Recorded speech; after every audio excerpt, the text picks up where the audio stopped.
নমস্কাৰ, মোৰ আন এটি ভিডিঅ'লৈ আপোনালোক সকলোকে স্বাগতম জনাইছোঁ। সাজু হৈছোঁ নাটক এখনৰ বাবে। নগাঁৱৰ মধুপুৰ নাট্য মঞ্চত এখনি নাটক আছে, দেৱ শৰ্মাদেৱৰ ৰচিত নাটক হাৰমাল।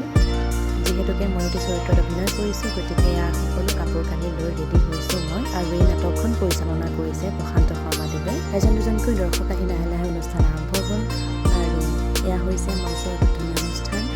আৰু বেকষ্টেজত আমি হাৰমাল নাটকৰ লাহৰী চৰিত্ৰটোত অভিনয় কৰিছোঁ। সাজি পাৰি সম্পূৰ্ণ ৰেডি হৈ আছোঁ প্ৰথম চিনটোৰ বাবে।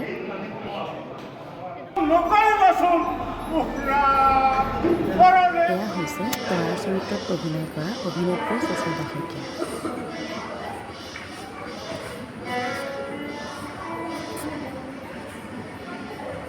আৰু লগতে কনকৰ চৰিত্ৰত অভিনেতা মনোজ শৰ্মা।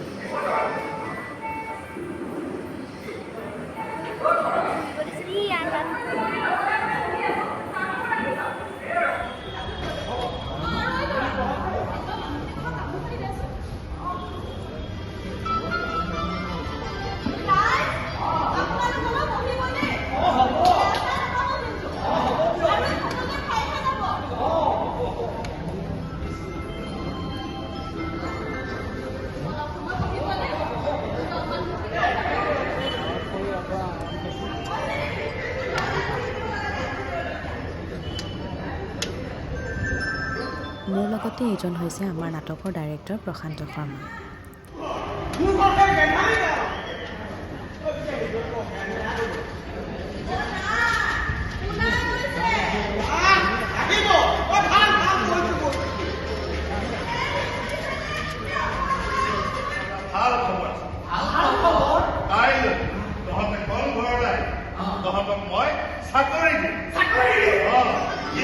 এয়া আছিল আমাৰ নাটকৰ কেইটিমান মুহূৰ্ত।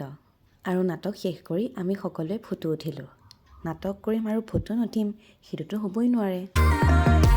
মোৰ ভিডিঅ'টো চাই থকাৰ বাবে আপোনালোক সকলোলৈকে ধন্যবাদ জ্ঞাপন কৰিছোঁ। আগলৈও এনেকুৱা ধৰণৰ ভিডিঅ' চাবৰ বাবে চেনেলটো ছাবস্ক্ৰাইব কৰি থ'ব। ধন্যবাদ।